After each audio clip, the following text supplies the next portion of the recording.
Ma transition de l'hôpital à la maison a été d'une part un soulagement de quitter l'hôpital et d'autre part euh, l'idée d'être coincée à la maison toute la journée à devoir dépendre de tout le monde. C'est là que la famille est d'une grande aide. Avoir ma fille et mes petits-enfants là, ils vous font oublier ce que vous étiez à ce stade parce que les enfants ne voient pas la différence. Pour eux, vous êtes toujours la même personne. Euh, j'ai dû avoir un fauteuil roulant pendant un certain temps. J'ai dû avoir quelqu'un pour me laver, des aménagements dans la salle de bain, les toilettes, même pour sortir du lit, avoir toutes ces choses. Je n'avais pas de canne. Et bien des fois, je me suis cognée contre les murs, les couloirs et tout ça.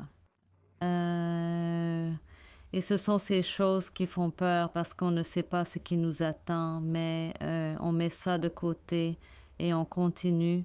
Et chaque pas que l'on fait, je me concentre même maintenant en marchant pour poser le pied correctement, le lever correctement, l'empêcher de glisser. Je fais toujours ça même après 4 ans, donc c'est juste de la persévérance. Mes attentes de ce que j'avais avant l'AVC et maintenant ont changé dans le sens où j'ai appris à accepter qu'il y a des limites à ce que je peux faire. Oui, je ne sais pas. Je suppose qu'il faut vivre un jour à la fois. Bien des fois, j'ai dû dire laisse passer cette minute et attends la minute suivante, l'heure suivante, le jour suivant. Parfois, il faut juste lâcher prise et garder espoir. Je pense que ma première année a été la pire parce qu'on dit que pas mal de... Le pourcentage de personnes mourant après un premier AVC n'est pas bon. Donc ça m'a inquiétée jusqu'à ce que l'année passe et puis j'ai pensé, oh, eh bien c'est ça. Vous savez, l'année est passée, donc je devrais aller bien. Donc je pense qu'il faut avoir une attitude saine pour survivre à un AVC. Une crise cardiaque, les gens peuvent l'avoir, ils sont réparés et repartent après un an. L'AVC semble être quelque chose de permanent si vous ne travaillez pas dessus, si vous, comme on dit, si vous l'utilisez ou le perdez, et je garde toujours cette devise. Euh, Essayez d'utiliser tout ce que vous pouvez, même, vous savez, même des bâtons et des pierres ou tout ce que vous pouvez soulever. Pratiquez le levage, le lancer, peu importe. Continuez simplement.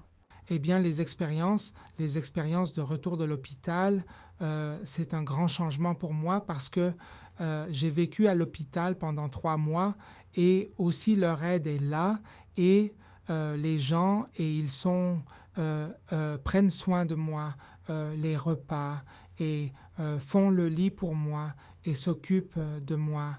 Euh, Tout le temps si j'ai besoin de quelque chose.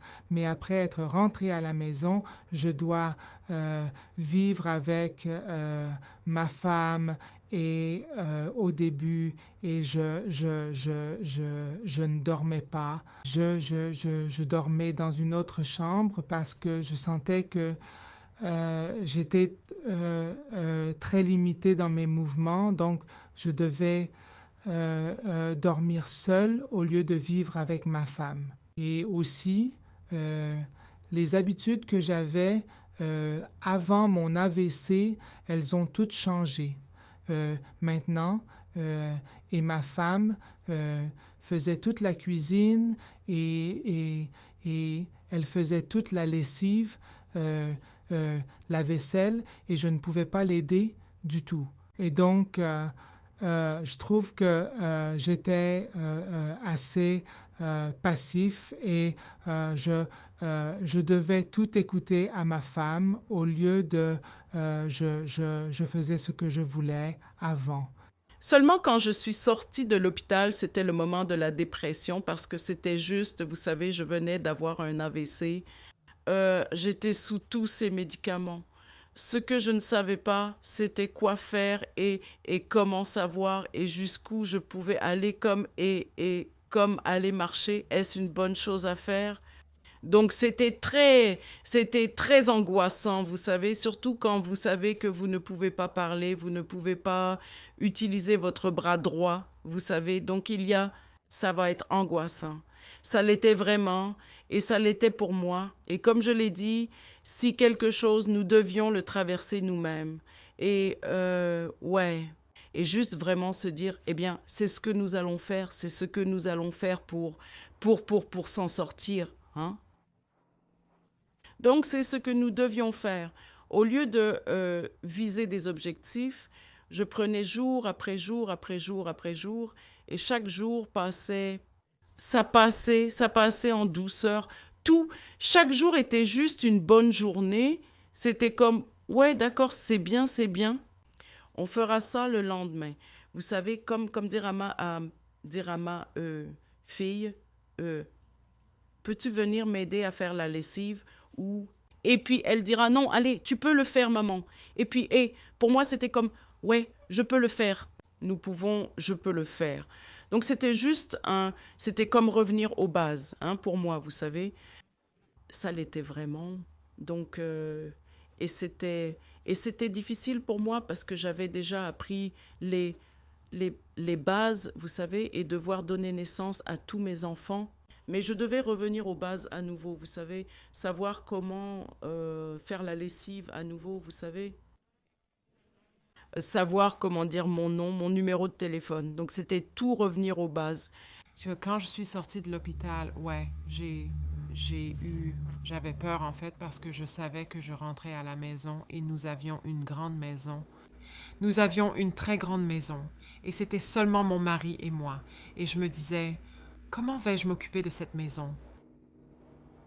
Que vais-je faire? Mon mari travaille dur. Mon Dieu, non.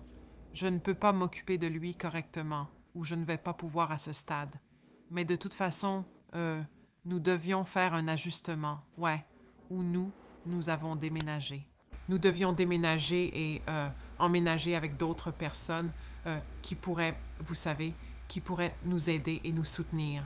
Nous leur avons expliqué, vous savez, ce que c'était pour nous et ce que c'était pour moi et pour qu'ils soient conscients de comment ils pouvaient aider. Parce que parfois, je trouvais que, vous savez, j'avais besoin d'espace où je pouvais être seule et je ne voulais pas qu'ils pensent, vous savez, elle est bizarre ou...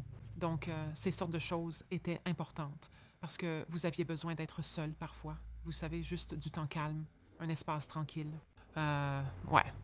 Quand il était temps pour moi de quitter l'hôpital, j'ai eu cette pensée qui m'a traversé l'esprit si j'étais capable d'être dehors. C'était comme aller en terre inconnue, vous savez, vous êtes tellement habitué à être à l'hôpital, sous soins et assistance et tout ça, que vous allez marcher sur des œufs dehors.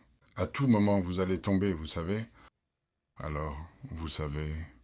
Et mon fils m'a dit, ne t'inquiète pas, papa, commençons juste, vous savez. Et ça, vous savez. Je veux dire, il faut l'affronter. Vous ne pouvez pas rester à l'hôpital. Je veux dire, les gens devraient être contents de sortir, de se rétablir, vous savez. Mais moi, je me sentais un peu sans leur aide, vous savez. Parce que j'avais toujours une infirmière là ou quelqu'un là au cas où je tomberais. Et j'allais sortir dans un monde, vous savez, des voitures allant dans tous les sens et des gens marchant ici et là et tout ça. Et ils ne vont pas se soucier de quelqu'un qui ne peut pas marcher correctement. Ils vont juste vous bousculer et passer devant. Mais non, quand mon fils a dit « non. Allez, sois positif. Allez. » Vous savez, et puis ils ont dit en quelque sorte « oui, pourquoi pas. » Et puis je suis juste sorti et je suis rentré chez moi et ils savaient tous quoi faire parce qu'ils étaient venus à l'hôpital. Ils m'ont vu être assisté ici et là. Mais j'ai dit « non. Attendez, on verra comment je m'en sors, vous savez. » Mais je ne pouvais pas faire face, donc sans eux. J'allais essayer de faire le malin et de faire les choses par moi-même, mais non. Et donc ma fille ou mon fils, quiconque était là, m'aidait dans beaucoup de choses, vous savez. Et au fur et à mesure, j'ai en quelque sorte, vous savez, pris confiance. Et puis, vous savez, il faut juste tout mettre de côté et regarder, se concentrer sur ce que votre objectif est.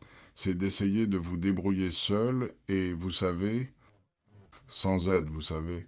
Et jusqu'à présent, ça fonctionne. Eh bien, le retour à la maison, j'avais hâte. Je me demandais comment j'allais m'en sortir, mais j'étais déterminée à le faire par moi-même du mieux que je pouvais. Alors, je suis venue, j'ai quitté l'hôpital, je suis montée dans la voiture. J'ai marché jusqu'à la voiture et je suis montée dans la voiture sans problème et j'ai pensé que c'était bien. Je rentre chez moi. J'étais aussi en colère que ça. Ça m'était arrivé, mais je savais que je ne pouvais pas... C'était arrivé, je ne pouvais rien faire de plus à ce sujet. Une fois à la maison, je me suis installée pendant un bon moment. Puis il était temps de sortir et de rencontrer des gens.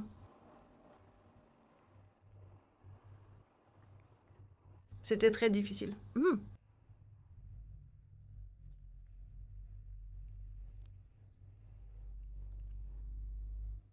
Je ne voulais pas être occupée. Je n'étais pas inquiet de rentrer à la maison. J'étais inquiet de mettre la pression sur ma famille. Et c'est pourquoi j'étais inquiet de... J'ai fait... Toute ma vie, j'ai été indépendant et de faire ça, de les inquiéter pour moi, eh bien, c'était un non-non pour moi. Mais j'ai réussi jusqu'à présent, si longtemps maintenant, à être indépendant ou à essayer d'être indépendant, et cela aide à soulager la pression sur ma famille pour ne pas s'inquiéter de ne pas trop s'occuper de moi.